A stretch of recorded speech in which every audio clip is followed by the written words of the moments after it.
Here is a simulation of a Tesla Bifilar Pancake Coil in stacked orientation, showing the rotational geometric field collapse of the toroidal magnetic flux.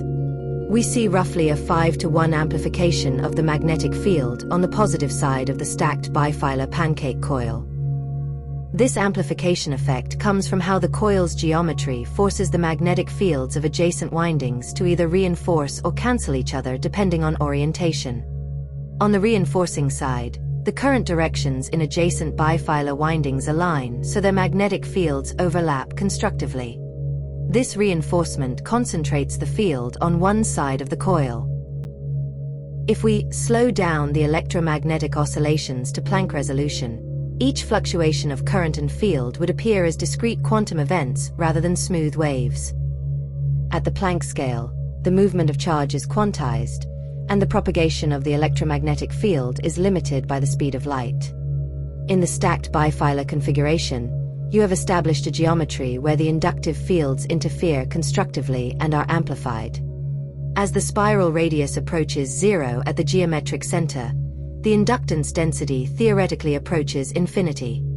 The incoming magnetic flux lines from all 360 degrees of the spiral do not pass through each other instantly. They arrive at the center point with a specific discrete granularity. Because they are arriving from opposing directions in a contracting spiral, they effectively collide. For a brief window of time, Planck time, the energy density at that exact center point exceeds the vacuum's capacity to transmit it linearly. If we observe the center of the stacked bifilar coil at the resolution of Planck time and length, the continuous wave of energy described in standard physics shown below breaks down into discrete events.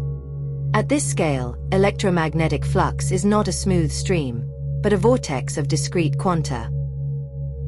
As the radius approaches zero, magnetic flux lines spiral inward, causing the inductance density to theoretically approach infinity. At the Planck scale, opposing flux lines don't pass through each other instantly. They collide. This creates a transient energy density singularity, a traffic jam, where local energy density exceeds the vacuum's transmission capacity. From the Planck perspective, energy cannot disappear. Even if the directional vector is zero, the energy is transferred as scalar stress on the medium we call the geometric lattice substrate, where energy is maximized. The collision and collapses is simply an energy transfer, not energy nullification. Because the energy cannot propagate transversely due to the vector jam, it undergoes a dimensional phase shift. The vacuum compresses, ejecting the energy longitudinally. This is the scalar wave. Unlike an electromagnetic wave that travels side to side, this wave travels as a pure pressure pulse moving outward from the center. The scalar pulse contains the encoded information of the collision, frequency, amplitude, phase, causing the orthogonal voltage data to be conserved. Since scalar waves theoretically do not experience resistance, this data is conserved perfectly over distance, effectively teleporting the energetic signature from the compression point. Now that we understand the theory, let's observe the collapse simulation on the coil. Modifying the voltage and current in DC mode shows changes in the scalar potential of the coil.